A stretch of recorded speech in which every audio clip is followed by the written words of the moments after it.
As us, when we're trying to feed those victims and troopers, is that we gotta make sure that we get our hands away quick enough, because if we're not, we've been up to our elbow in their mouth, and well, while they don't have large teeth, it's just kind of a little bit frightening because suddenly your arm has disappeared.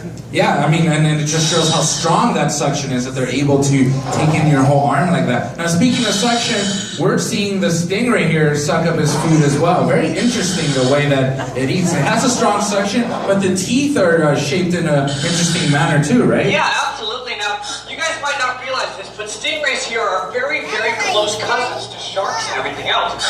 And that's because they're cartilaginous, so if you guys grab your ears or your nose and pinch it, that's the same stuff they're made out of. And what happens is, just like how sharks shed their teeth and grow out teeth, instead of having an individual tooth, they actually have like a plate, and then those plates kind of keep getting eroded, and a new plate kind of builds on it. And we've trained our mangrove right here to eat up against the glass so that you guys can see, because most of the time they're down at the bottom, and you don't really know. You're like, what are they doing in the sand? Well, that's exactly how they eat. They draw in water and they shove it out. And that uncovers little kind of mollusks and clams and other really good little nutritionist things for them.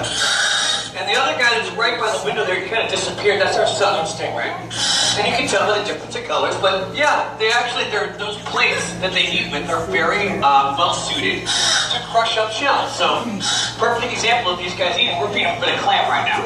Yeah, and a bit of squid. You know, what was interesting is as we were feeding the stingray, you saw another fish trying to come through and steal the food. Those guys over there are golden trevallies. But there's always one or two that want to come around and steal other animals' food. Those guys, easily the most aggressive animal in this exhibit. Right? Absolutely.